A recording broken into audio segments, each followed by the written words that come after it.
The purpose of Wealth Talk is to educate, inform, and hopefully entertain you on the subject of building your wealth. WealthBuilders recommends you should always take independent financial, tax, or legal advice before making any decisions around your finances. Today's episode is brought to you by WealthBuilders Membership, a proven step-by-step process that helps you achieve financial security within 2 to 3 years. To find out more, head to wealthbuilders.co.uk/membership. Hello and welcome to this week's episode of Wealth Talk. My name's Christian Rodwell, the Membership Director for WealthBuilders, and this week we're unveiling one of the best kept secrets about building wealth, the SSAS pension. Now in just a moment we'll be replaying a recent webinar hosted by WealthBuilders founder Kevin Whelan and SSAS Director Paul Brooks, who between them have helped thousands of business owners leverage their existing pensions to help them grow their businesses and their property portfolios alike. Now, this podcast is for business owners and non-business owners, and Kevin and Paul will cover everything you need to know about a SSAS pension, how it works, and the eligibility criteria. And if you'd like to chat with us about your pension and see if we can help you take control and make it work harder for you, then please do get in touch. Drop us an email at hello@wealthbuilders.co.uk or head to our website, wealthbuilders.co.uk, and schedule a call at a time that's convenient for you. We're always happy to help and guide you as best we can. All right, let's head on to our conversation about SSAS pensions. So what on earth, Paul, is a SSAS? Well, it's a really cool and entrepreneurial way to make your pension work. Make it work in a way that is linked to your business and property, and really allows you to accelerate the property in the business in a way that you just can't do with any other type of pension. But it's a tax-free trust fund, right? Which is quite fundamental as well. It is, absolutely. You know, you build the nest egg, the golden egg there, and pass it on to your loved ones without any inheritance tax at all. And whilst you're doing it, whilst you're building it, it's free of income tax, capital gains tax, corporation tax, all the taxes. So, you know, you're basically benefiting from a double tax whammy. Tax-free growth for many, many, many years, and then pass it on free of inheritance tax to the people you love. And tax relief if you pay contributions in as well. So you get the tax back, and that basically means you've got almost a frictionless fund that it can grow exponentially, which can help your business, your property business, your overall wealth, and of course your family. Because in the end, when people get into property or business in any kind, Paul, the number one reason people give us is, I'm doing this to not just build wealth for me, but to build long-term intergenerational wealth. Yeah, absolutely. Family's always key, isn't it? Okay, so introduce yourself, Paul. Yeah, well, delighted to. So my background is as a financial advisor. I always really enjoyed the more interesting and entrepreneurial parts of the sort of financial advisory world rather than the bog standard stuff. That led me to connecting with you, Kevin, of course, and for a long time we worked together now. My passion is SSAS. I head the SSAS team here at WealthBuilders as a SSAS director, and had a great deal of fun creating and building, you know, the educational content that our members get access to. So congratulations to you too, Paul, for the hard work of getting CPD accreditation, which means we can teach lawyers this, we can teach accountants this. So we're definitely in the right place to be able to teach you. And while Paul has got the absolute expertise in terms of his background, and I have a similar background, just a bit more crustier in the years, but my priority is always to be how to create multiple streams of recurring income, both in your business and in your life. And I'm passionate about that. And anything where there's a consumer champion position to take, I'll take it.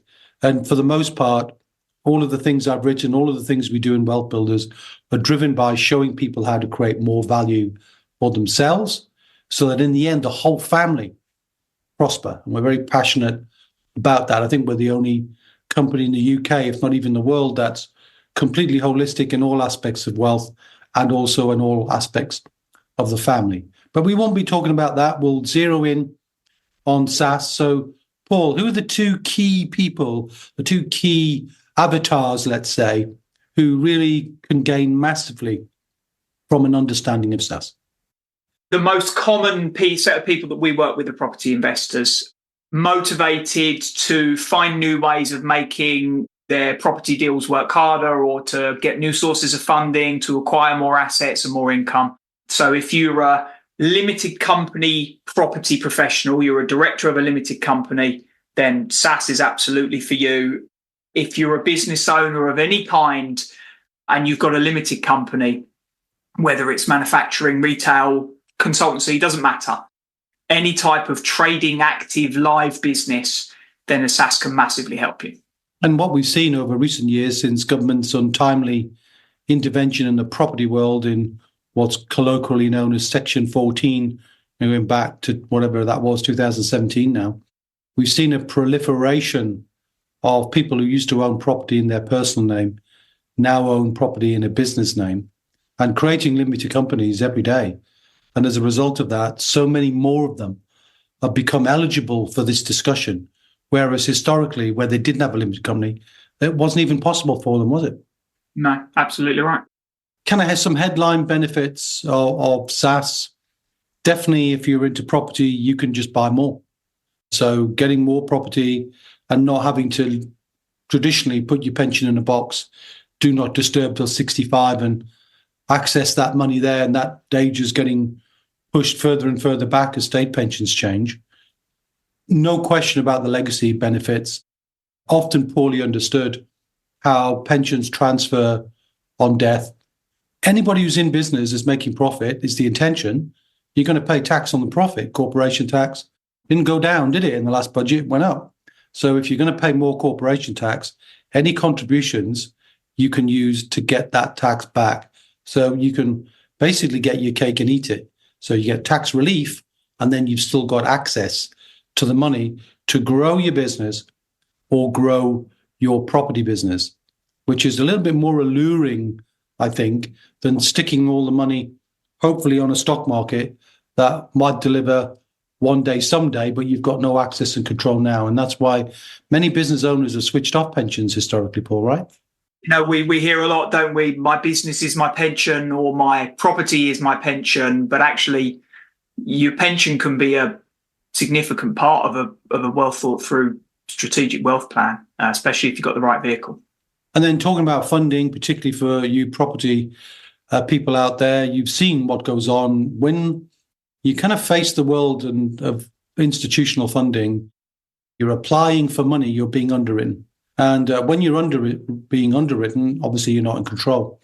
And we've seen the massive change in mortgage rates, the fixed rate, the fiasco that's been going on there as people move from 1% up to 5% on fixed rates. And some of those, that the chickens come home to roost pretty quickly when you move on to those. Underwriting has got tighter. And when you've got less control, it's almost like your wealth plan is not fully on track. You always have to be underwriting, or being underwritten, rather. What I'm going to show you how to do is how you can actually underwrite yourself. How instead of asking for money, you've got access to money more often you didn't even know was there. And the big thing, and you mentioned it a minute ago, most business owners tend to kind of put the pension off and build the asset in their property business or in their conventional trading business. And pension is just too far in the future, so they're not motivated by it. But what we see as people discover SSAS is it can provide you income in your life today. Like this guy here looks like he's in his 30s. He's not in his 60s. So you just don't need to wait to get access to the money.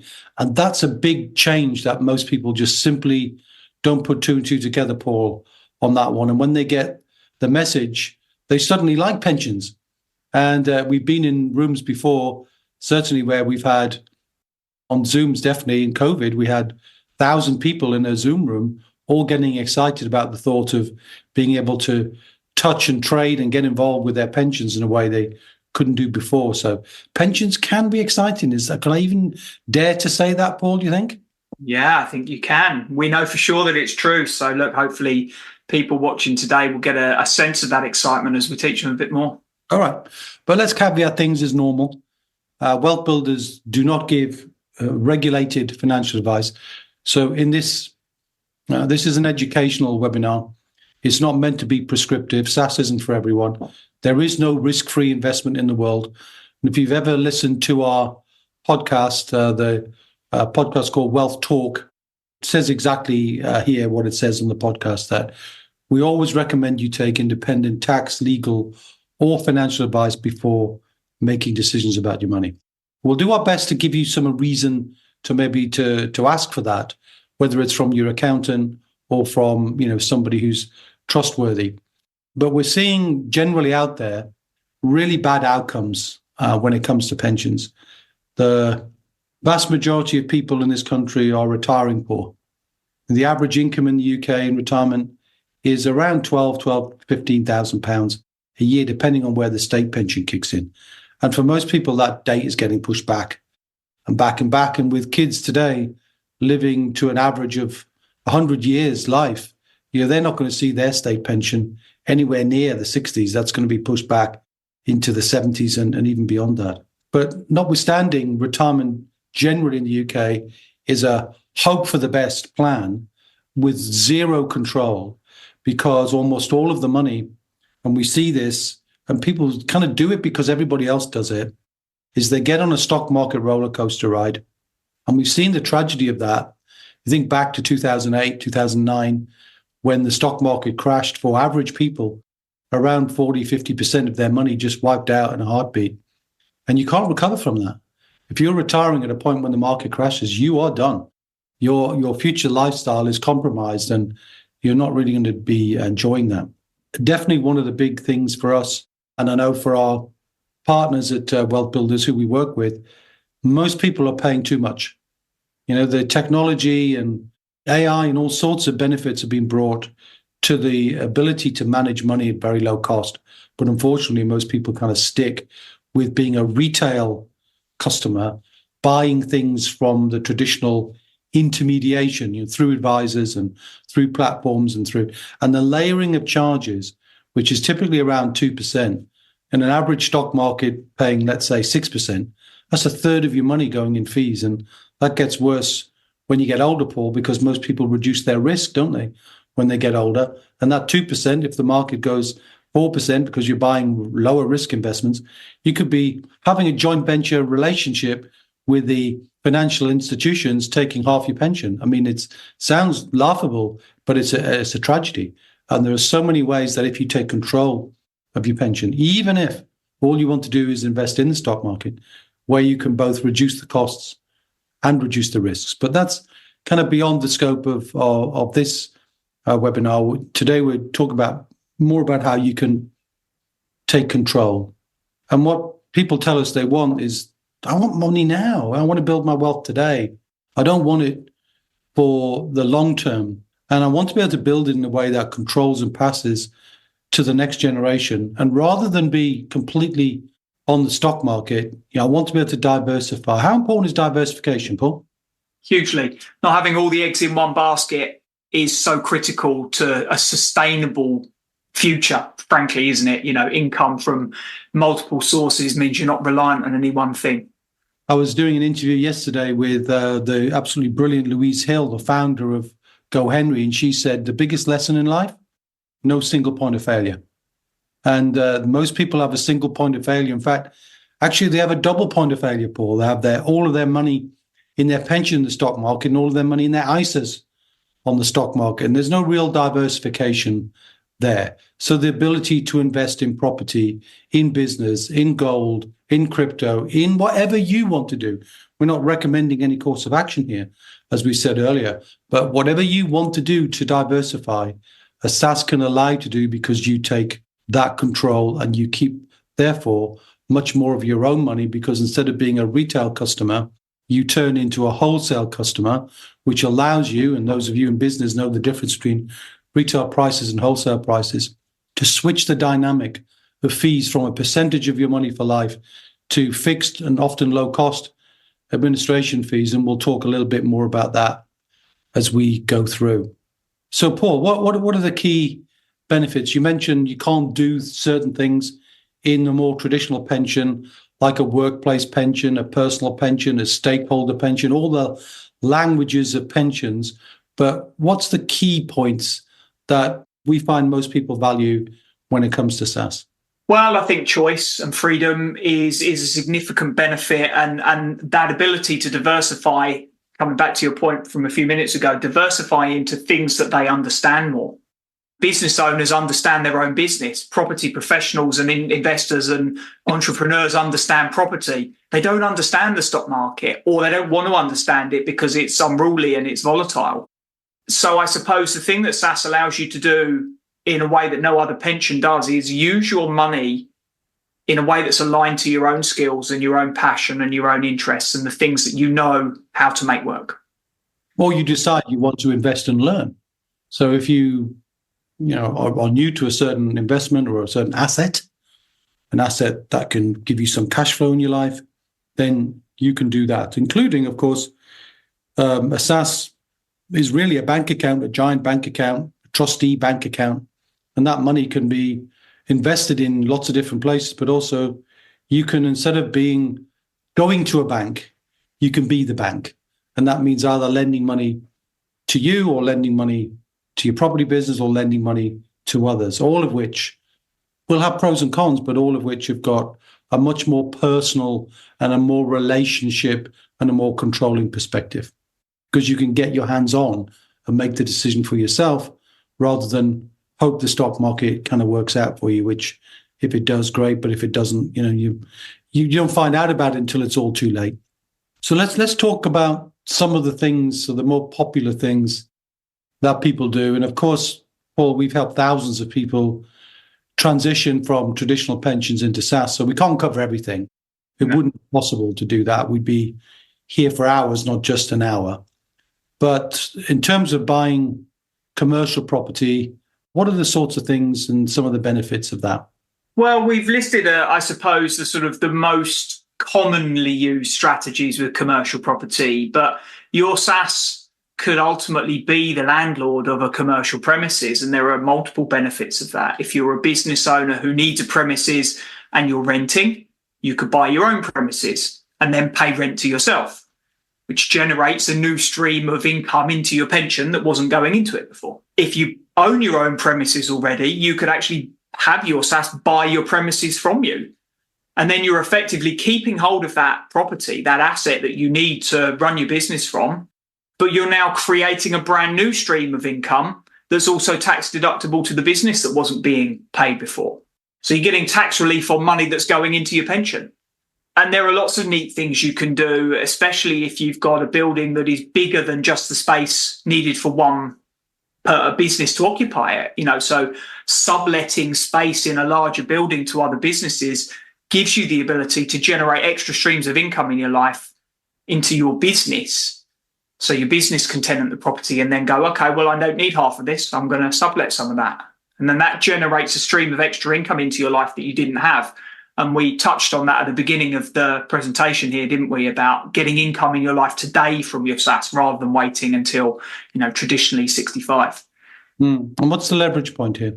Yeah, SSAS has got the ability to borrow money. So if you're buying a piece of premises, it could be a piece of land or it could be a building, a commercial building of any kind, you can go and get commercial finance from a bank, from a bridging company, and even technically from passive investors, but most commonly it's from banking institutions, taking a long-term leverage position, just like you would if you were going to get a mortgage yourself with your own money. That doesn't happen in a conventional pension. If you've got, let's pick a number, call it 400,000 just because it's an easy number, in your pension fund with a big insurance company, and you say, I quite like stocks and shares. I think I'd like to buy more. So you knock on the door of NatWest and say, hey, will you lend me another 200 grand so I can go off and buy some shares or some gold or some crypto or whatever. The answer is going to be no. But if you're looking to buy property, of course, the answer will be yes, of course you can do that, because the security angle and the ability to generate an ongoing income. So all of these things are very valuable. And I know I spend a lot of time, Paul, talking to company owners who've got premises in their own limited company, and we migrate that into the SSAS, because not only does it ring fence it and protect it, because the SSAS is ring fenced and protected, it's wrapped up in legal bubble wrap, so nobody can touch it, creditors can't touch it, revenue can't touch it, Nobody can touch it. It belongs to your family once and set up. So if you put your property into that, then you've ring-fenced that from the business. Whereas if you got the premises and the business together and something happens to the business for good or for bad, you've got a bit of a challenge. If it's for bad and the business goes in a negative direction, we saw obviously the effect of COVID, then your property can be caught up in that. Whereas if it's separated, it can't be. And for good, you sell your business, fantastic. Then you've still got the property, which you could rent to the buyer of your business and get a tax-free rental income and no inheritance tax to pay for the next generation as well. So I know we're going pretty fast and thick and fast, and you're not going to be an expert in 30 minutes that it's taken me 30 years and Paul slightly less to master these skills. Okay, now property developers got a kind of slightly different view, not buying commercial premises just to own, but to do something about the development. So they bring in their own intellect, their own team, their own knowledge, and more often than not, gaining incredible additional value, whether it's land and commercial property, whether it's the conversion of property. We see a lot of conversions from commercial into residential under permitted development rules, all possible with SSAS. You can apply for planning permission to get an uplift in value, but you're always in control as to when you want the SSAS to play and when you want to step in and create the value. So do you want to give an example of that, Paul?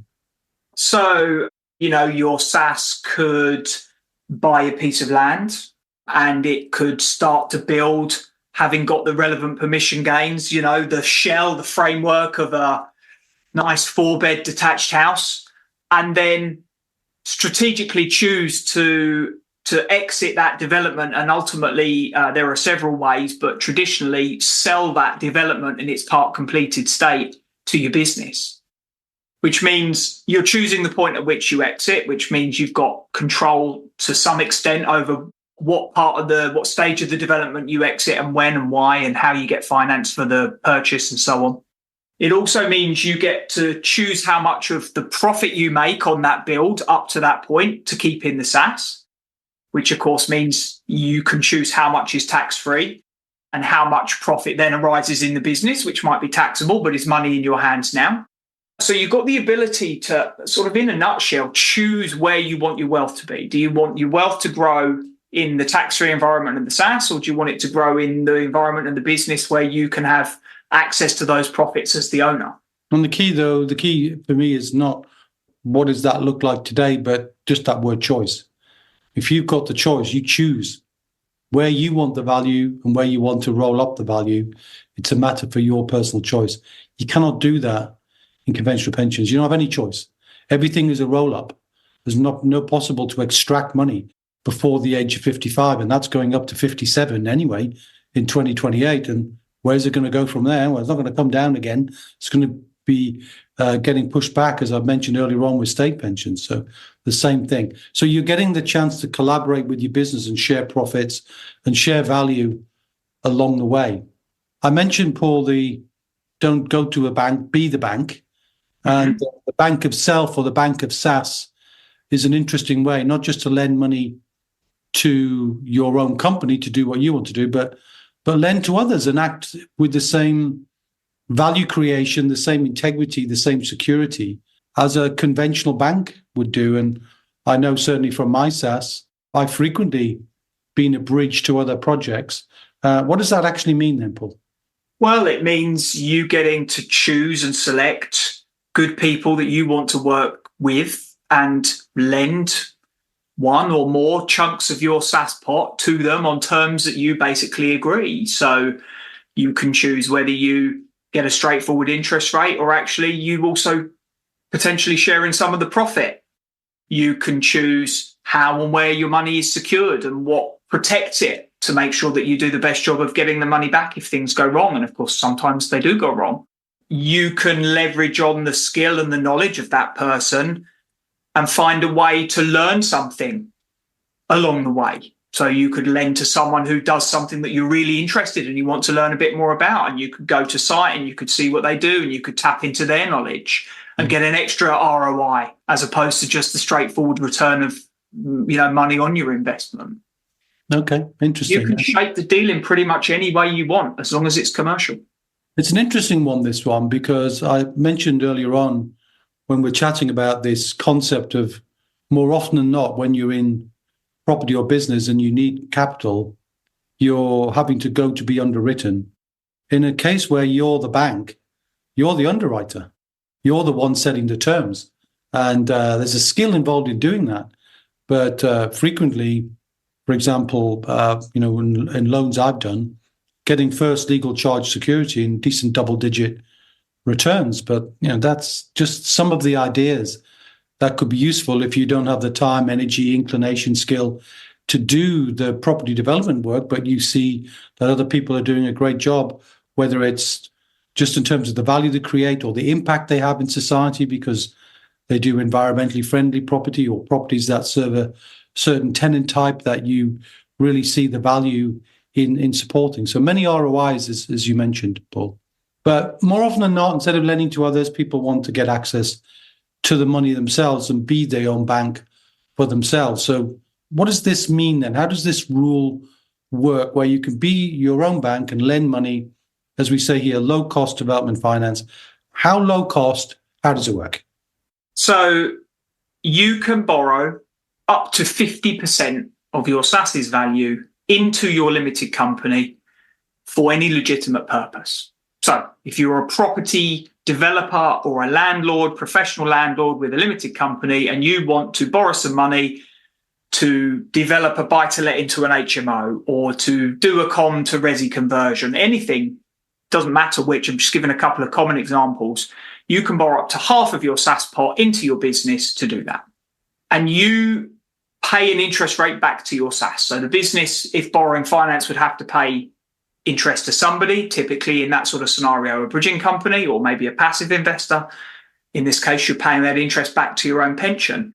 Now, interest rates are obviously a bit higher in the last 12 months or so than they have been for a long, long time. So this is still a low-cost development finance solution. You'd be paying 1 plus the base rate. So roughly 6%, let's say, just for the sake of picking an easy figure at the moment, which of course still compares very favourably to the kind of rates that you'd be paying if you were paying finance to an institution and without all the extra thousands of pounds of in costs and out costs. And underwriting time and fees. Exactly right, yeah. Even if the cost was broadly similar, you're paying it yourself. Exactly. And of course, that's all going tax deductible for the business, makes you a corporation tax saving, tax free in the hands of pension, which you can then use to develop in another way, through a different strategy or even to lend back again on a different loan. And there's no surprise then that there's probably the most popular strategy for our property owner clients, right? Oh, absolutely. Absolutely. One point just to make, which is it does need a first charge security. So you're lending on the same sort of broad commercial terms as a bank would lend. There needs to be security. And I'm sure we'll get questions about that, which we can cover later on. Yeah, and just a point we haven't raised specifically, but I'll mention it now, is that a SSAS can, as a group scheme, really, it can accommodate up to 11 people. Why? Because that's the law, says if it's more than 12, you're in a different pension landscape. Think about that for a moment. You talk about the amount of money that's available. More often than not, in fact, in all cases, when you've got a pension, it's you. Your pension is here, your spouse is here, your children's here, your business partner's here. All the money is separated, and that makes it sort of less controllable.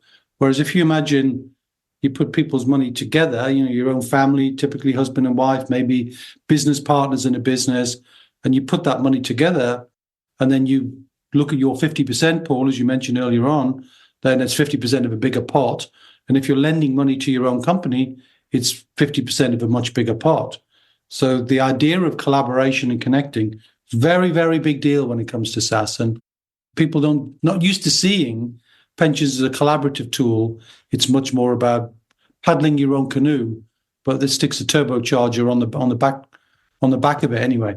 What about some of the more nuanced ways that people can access money? Because we're always taught, aren't we? Or we always hear, wherever we hear it, on Facebook, any social media, or from traditional financial advisors, you you can't really do residential property and pensions. They just don't go together.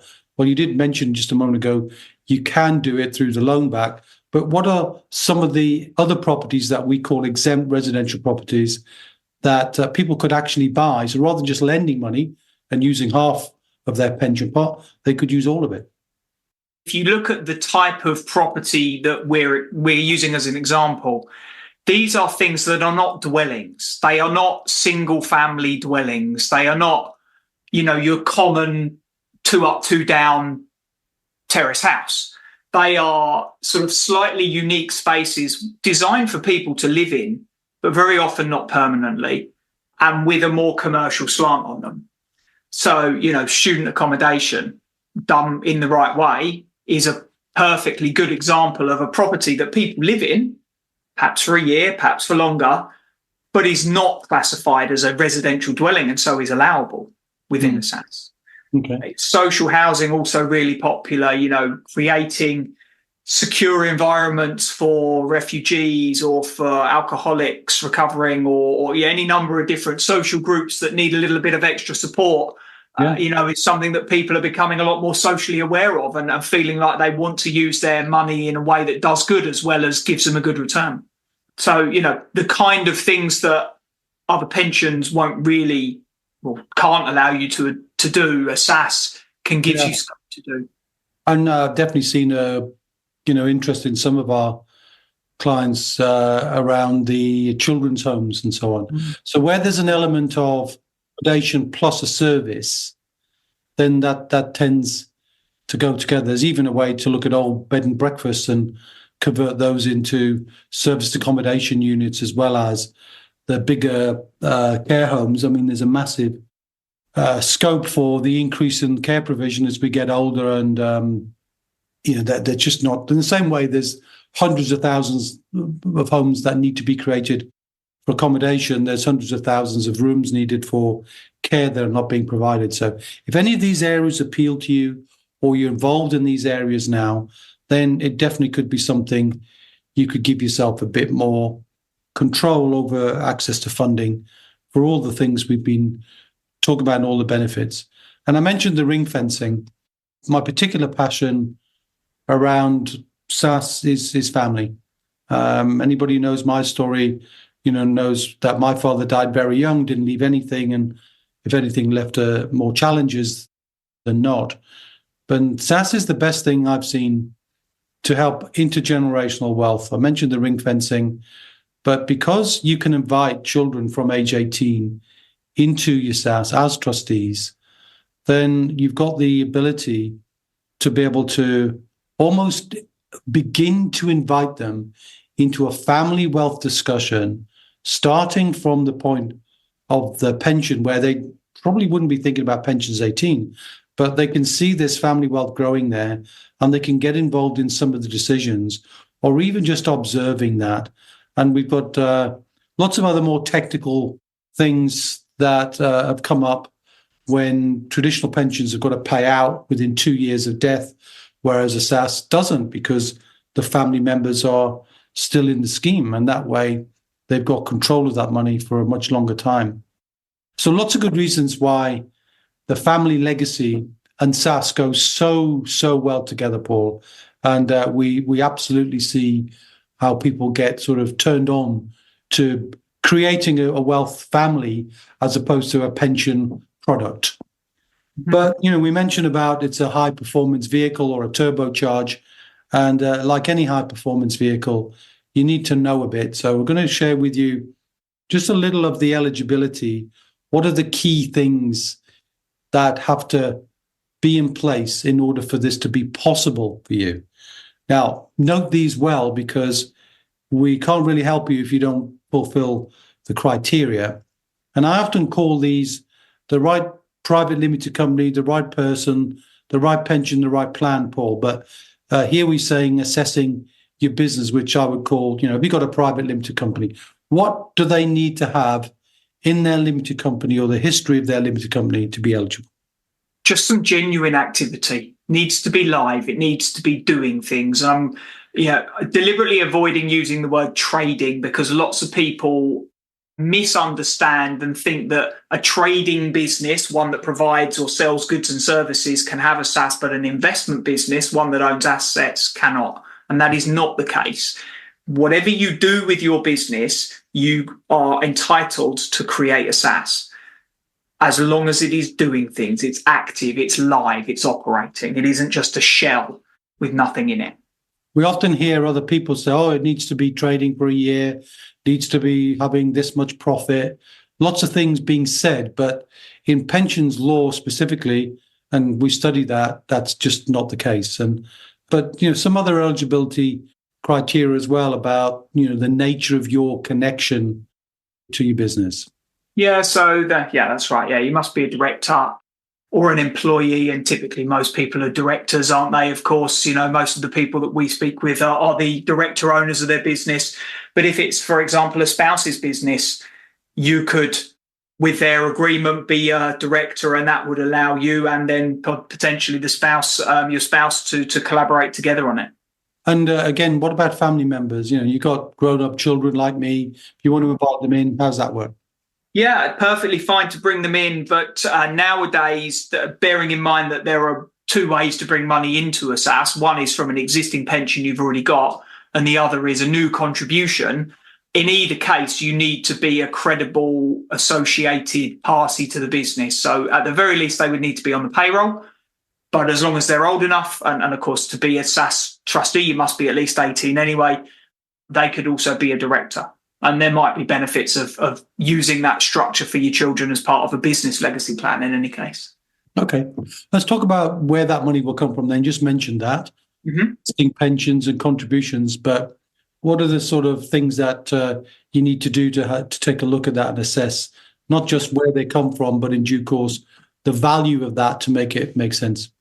Yeah, we think that, for people to be able to use SSAS in the sort of entrepreneurial style that we've talked about it today, depending on where you are in the country and your strategies will obviously have an impact. But really, we think you should probably start with at least 50,000.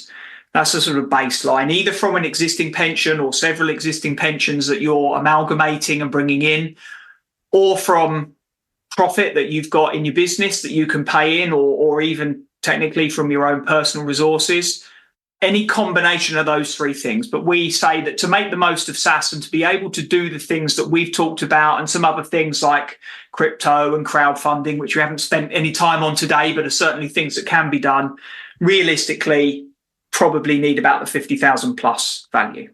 And more often than not, when we see husband and wife, 50,000, the other one's got maybe 30,000, you can amalgamate those things together as long as you've got people seeing eye to eye. And just the advisory caution, I know we said earlier on, we're not giving advice and we don't give advice, but sometimes advice is absolutely needed, Paul. Yeah, absolutely. Sometimes people, particularly with existing pensions, will have pensions that may go back to a point in time where the rules are different. And that means that some of the features of those pensions may be very valuable, and transferring a pension means you lose those features. Now, not every pension has it. In fact, it's far less common nowadays as people have already switched into newer things. But getting a really good understanding of what your existing pension has, the features and the benefits, is so critical. And sometimes that can mean it's well worth spending time with a financial advisor to understand those things. And sometimes in lesser circumstances, you may be required by law to take financial advice if you want. Yeah, certainly for words like final salary, you might have heard those words, sometimes known as defined benefit. The language can be clunky. Then, you definitely need advice on that.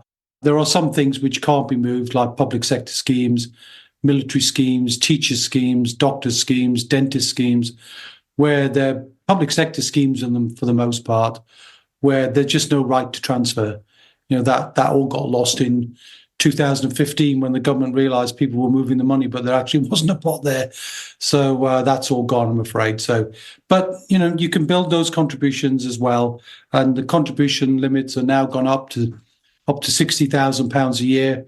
And you can go back several years to mop up all contributions. So if you're thinking, well, I probably don't have 50 grand in my pension pot, but I've got a healthy profit, then just make a note of that. You can actually make contributions. And I've definitely seen business owners where they've got small pension pots because they weren't interested in their pension. They suddenly get interested, and then those contributions start to flow because they can see what the control of that flow is going to do for their wealth and for their family moving forward. I did just see, actually, very quickly, Kevin, a question popped up on my screen about, can you create a SSAS with less than 50? The answer is yes, you can.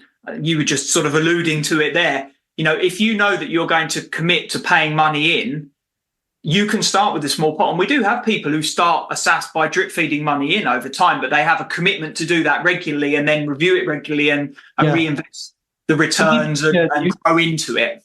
It needs to be part of a plan, and it's not our role to say. And you'll see as we talk a little bit more about how you could get involved if SSAS was right for you, or even you think it's going to be right for you in the future. There are different ways that you can get involved and build your knowledge and build your confidence. And as wealth builders, we mentioned earlier on, we've helped thousands of people cross this bridge, cross this divide between not understanding and understanding. And that's the first part. It's not to make a decision whether it's right for you necessarily, unless you've already woken up and, well, this is a no-brainer for me. But for the most part, there's a journey of discovery. And that journey we help in terms of education. I mentioned Paul had created some absolutely amazing high-quality, CPD quality materials, the support of other people. We've got a community of around 5,000 or so. And the connections as well with people who've done it before, been there, done that. And in the world of SSAS, when you've never done it before, there's always a who ahead of you who has. It really is a journey of joint discovery, and we enjoy sharing and seeing people build their confidence. And here's a sneak preview behind some of the work you've done, Paul, which is creating an online portal. I know we don't have the ability today to walk people through that, but we can do. If you want to have a chat with us, we can walk you through it. But what are some of the headlines just in terms of the access to the portal, the education that you've skillfully and diligently put together? Sure. Well, I mean, look, as you can see there, it's broken into, pretty simple sections where we take you through a flow and teach you the basics about a SSAS, and then helping you think about what can it do and how can it do it and what are the sort of key rules that you need to understand before we then delve into the main strategies, lending your money, being the bank, borrowing your own money, buying commercial property, developing. And it's a combination of case studies and sort of short, simple, easy to digest videos and downloads and checklists that you can use practically. So it's a sort of combination of those things in a place where you can jump in and jump out. And if you've only got 15 minutes, fine, you can jump in and do 15 minutes. If you want to gorge for an hour and a half, you can gorge for an hour and a half. It's completely flexible. Okay. And enough people have gone through that. And we work in addition with ourselves as an educator, but in SSAS, you always need an independent party who's keeping the money separate. And we call those the administrator trustees, sometimes known as SSAS administrator. But again, it's like acting almost like a regulator to your pension to keep your money separate because you need to do that. But you and I have negotiated some very specific benefits because we bring the educational confidence, which then translates into unique benefits, including all-inclusive costs instead of time-based costs or project-based costs. Trustees who recognize that the law allows many things and they take that sort of flexible approach, a rigorous commitment to service standards to make sure that you're getting what you need when you need to do something. Sometimes in property, you've got to move very quickly. And if it doesn't work out for any reason, we've got enough flexibility to be able to move to another trustee free of charge, because not everybody sees eye to eye on every scenario. But overall, it's worked really well over the number of years we've been doing it, Paul. Yeah, absolutely. Yeah, it's one of the biggest benefits, really, that lifetime saving of cost, because you're stripping out all those transactional costs that amount to a massive amount each year, sometimes if unchecked. And just touching very quickly on some of the other things we do in terms of, we have regular sessions, group coaching, to allow you to sort of learn a bit more, not just on your own, on a portal, gorging, as Paul said, but you're working with other people as well. And we love to get together and we don't just do that socially. I know the red wine is for me, but we also do site visits where you can put on the hard hat, the high-vis jacket, the sexy boots, and you can be like a kid again and walk around. And we're doing those things all the time. We've got two next month in March, actually, one in the Northeast and one in the Midlands. And we regularly want to show people this is what you can do to bring your pension to life. And we have fun doing that. Lots of people giving us accreditation for how they've enjoyed the process of setting up their SSASs. And you can check our Trustpilot reviews. They should speak volumes for us. So if you're doing some due diligence on us, please feel free to look at that. And one of the good things, I just love this, is we do such a good job that our SSAS investors, our SSAS owners, become award winners. And the last 2 years, there's been a Property Investor Award, SSAS Investor of the Year. Our WealthBuilder client's been the winner. This year, Toby and Kate won an award, and Toby's now so excited about that. He's now a coach for us, and he teaches SSAS as well as part of our coaching team. So we're thrilled and delighted with the quality of the work we do, because you want to get SSAS right. You don't want to be somehow caught out with something you don't know and you don't understand. If you're creating a SSAS, you have to have a live, active, limited company. You have to be a director of that company. You've got to be somewhere along the road with some investment experience. You're into property, you're a seasoned business owner, or you understand business, and you've got the willing to invest in your own knowledge and your own education. And though not strictly speaking a requirement legally in any way, we suggest that most people would want to have at least £50,000 of either pensions they can bring in or profit or both. So if you want to get involved, if you already know, some people will be already sort of have been researching this for a while, and they kind of just needed the catalyst to go, yeah, I do understand it now. And we'll look forward to either welcoming you into our SSAS membership, if there's a level that's appropriate for you, or to have a call with you. We're relaxed either way, by the way. And we look forward to helping some of you cross the divide from pensions that don't work to pensions you can own and control and build wealth for you and for your family. So thanks to everyone. See you again. See ya. I hope you enjoyed that conversation between Kevin and Paul. And don't forget, if you'd like to chat with us about your pension and see if we can help you to take control and make it work harder for you, then please do get in touch.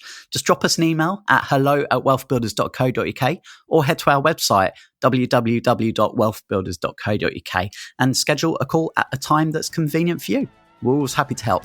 Okay, that's it for this week's episode. Take care. See ya. We hope you enjoyed today's episode. Don't forget that we are constantly updating our resources inside the WealthBuilders membership site to help you create, build and protect your wealth. Head over to wealthbuilders.co.uk/membership right now for free access. That's wealthbuilders.co.uk/membership.